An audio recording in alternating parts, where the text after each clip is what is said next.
Have you ever looked at, I don't know, a new app or maybe some smart home gadget and just thought, okay, this looks neat, but honestly, is it really worth the hassle of figuring it out? Yeah, that feeling. If you're nodding along right now, well, you're definitely not alone.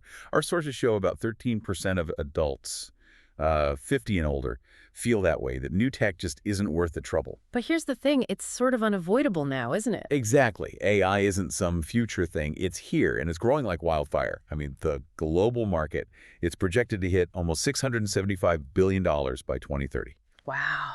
Yeah, driven by this like huge compound annual growth rate of 28.3%, a 28% growth rate every year. That's not slow change, that's a stampede. And that speed is why that feeling of being overwhelmed is so common. You might even think you haven't really adopted AI yet. Right, like I don't use AI. Exactly. But the sources show you probably are. Something like 55% of Americans use AI regularly, but often it's kind of invisible. Oh, so Well, like the recommendations you get on Netflix, or those personalized shopping ads, or even just the spam filter catching jump in your email. That's all AI working behind the scenes. okay, so it's already sort of woven into our daily lives then, which makes the mission for this deep dive really clear, I think. Mm-hmm. We need to cut through all the tech jargon, the hype, and get straight to what matters for the 45-plus crowd. Mm. Like, how do you use this stuff safely? Yeah. How can it actually save you real time? And maybe most importantly, how can it help you stay independent? That framing is so important because right now the relationship most people have with AI is kind of defined by this trust paradox, as our sources call it. Cross paradox. Okay, what's that? Well, on one hand, people are really drawn to the convenience AI offers. I mean, who doesn't want things to be easier, right? Sure. But that desire for convenience clashes like really sharply with these deep concerns about security and privacy. And the data shows this hesitation pretty clearly. Oh, absolutely. Globally, 57% of consumers think AI poses a significant threat to their personal privacy.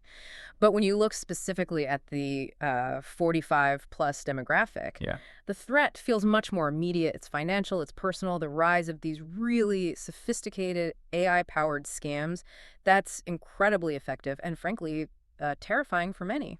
And we really need to pause on that for a second because it is serious. The FBI reports, I think, showed seniors lost something like $4.8 billion just in 2024 to scammers. Billion with a B. Yeah, that kind of loss is just catastrophic. And the fear, of deepfakes, voice cloning, it makes people, understandably, really wary of adopting anything new. It's a huge barrier. Imagine getting that call. Late at night, maybe? The voice sounds exactly like your grandchild saying they need money wired urgently. Oh, absolutely chilling. It's not about failing some tech test. It's a direct hit on your emotions, Yeah. right? So, yeah, the skepticism, it's completely justified. Okay, so that fear is real, it's valid, it's maybe the biggest roadblock. Precisely. But this actually brings us to a bit of an emotional hook here. Maybe some relief, some confidence. Okay.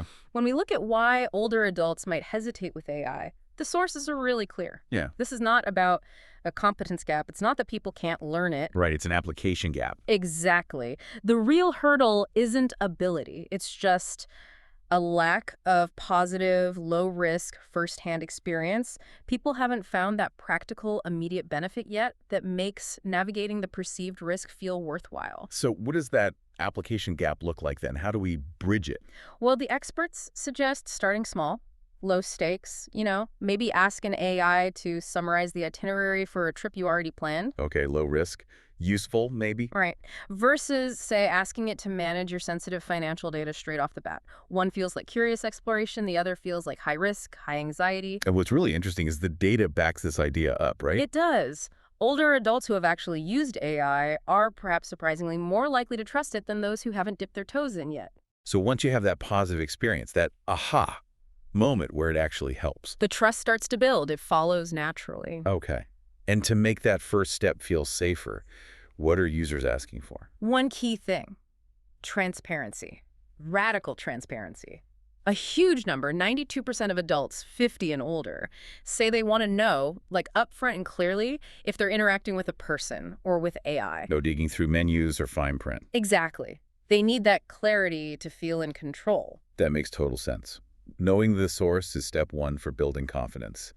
And that confidence comes from seeing a real payoff. Yeah, Which leads us right into the core promise of AI for this group, doesn't it? the productivity imperative. Yeah. We're not talking about building robots here. We're talking about AI's most immediate superpower, maybe, automating the tedious stuff. The routine tasks, the digital housework that just eats up time. How much time are we talking, potentially? Well, the potential is pretty significant. One recent study found that among people using generative AI, about 20.5%, so 1 in 5, reported saving 4 or more hours per week. 4 hours. Yeah. It's quite a bit. It is. And on average, even across all users, the sources estimate a time saving of about 2.2 hours in a typical 40-hour work week. Okay, 2.2 hours. Maybe it doesn't sound like a revolution on its own, but let's connect the dots. Right. If you save 2.2 hours every week over a year, that's, what, 114 hours you get back? That's almost 3 full work weeks worth of time. Wow. That's not just a small tweak. That's like reclaiming half a day every single month. And think about what that means. That efficiency, it frees up your most valuable resource, your time, for things that are more complex, maybe more creative, or just more fun. Right. If AI can handle summarizing emails or drafting basic schedules or organizing notes, you get to shift your focus away from the hassle work towards things that matter more to you personally. Okay, so we simplify the digital chores. We reclaim maybe 100 hours a year. Does that save time, that boost in confidence, translate into the real world? Does it help with independence? Absolutely, it can. If we connect that digital efficiency to the bigger picture, like physical independence, we start seeing really powerful examples, especially in the intelligent home ecosystem. Ah, the smart home. Yeah, but we're moving beyond just having like isolated smart plugs or bulbs. The goal is shifting towards genuinely intuitive systems, systems that monitor, learn, and act proactively, kind of reducing the mental load of managing a household. Okay, that speaks directly to managing a home, managing finances maybe. Because often as homeowners get older, just the upkeep, monitoring the property, that becomes the real hassle. Yeah. How does AI help there? Well, it uses machine learning for what's called resource optimization, basically tools designed to save you money and manage the house efficiently without you needing to constantly check on things. Can you give an example? Sure. Take something like the Ecobee Smart Thermostat. It doesn't just turn the heat up or down when you tell it to. It uses machine learning to actually predict when you're likely home or away. So it adjusts automatically based on patterns. Exactly, optimizing energy use before you even think about it.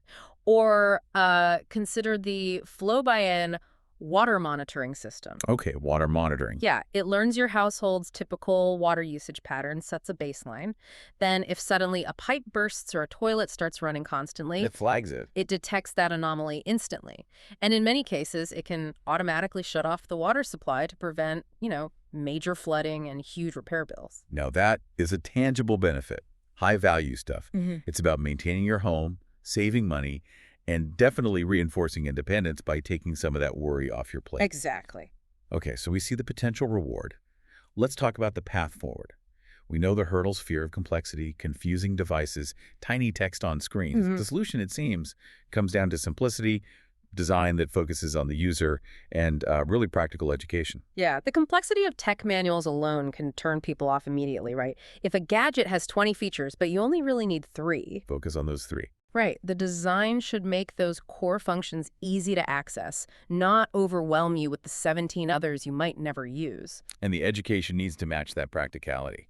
We're seeing groups like AARP, Boise State University. Yeah. They're developing specific programs. And importantly, these aren't abstract coding classes. No, exactly. They're focused on concrete tasks. How do you use AI for meal planning? How can it help manage your schedule? Or, crucially, how do you spot one of those AI-generated scams we talked about? That's how you bridge the gap. You link the learning directly to tangible safety and clear personal value. Which brings us back to safety and that actionable takeaway for you, the listener, and maybe a mandate for tech companies, too. Radical transparency. It just seems non-negotiable if we're going to rebuild trust. Yeah. Meaning, if you're interacting with generative AI, a chatbot, something summarizing an article, whatever, you should demand to know it up front. Companies really need to explicitly tell users, label machine-generated content clearly. It helps combat misinformation. It follows the spirit of things like the EU AI Act. It's just the right thing to do. Okay, but I remember a stat from the sources. Something like only 32% of consumers trust a brand more when they use AI for security. Right. If 2/3 of people aren't particularly impressed by security AI, doesn't that mean the transparency message isn't quite landing? Or maybe it's not the main driver. That's a really interesting point. It comes down to how we frame that transparency, I think. It's not just about ticking a compliance box. Sure. It's about giving you, the consumer, a lever of control. When a company is open about using AI to, say, protect your data, like monitoring for weird login attempts or using Oh, advanced voice ID. it shows they're on the ball. Exactly. It signals competence. It lets you make an informed choice. It reframes transparency not just as a requirement, but as a benefit to you. We're using this powerful tool for you, and here's how. That makes sense. It's about being explicit about the benefit driven by the AI.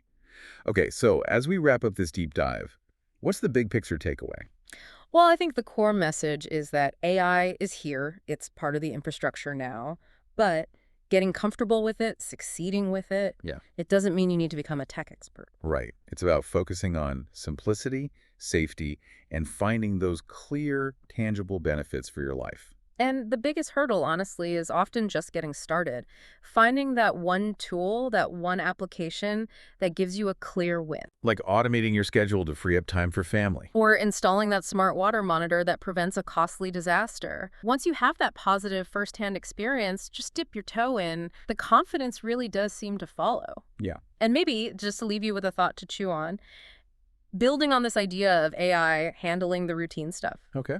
If AI successfully takes over your email sorting, your scheduling, your research summaries, all that digital housekeeping, what's the next phase? Could this newfound freedom finally let you dedicate real time to that second career you dreamed of, or that passion project, or just maximizing quality time with grandkids? Will the next big leap be a truly personal AI co-pilot? Like a system that integrates across everything. Yeah, seamlessly managing the background noise of your digital life, freeing you up completely to focus on creativity, relationships, the things that truly matter. A future where AI handles the management burden so we can focus on, well, on living more fully. I definitely like the sound of that. Me too. So if you're feeling ready to maybe start exploring some of these simple, high-value AI tools, safely, of course, we definitely encourage you to keep learning. Learn more at ratosimpleA.com.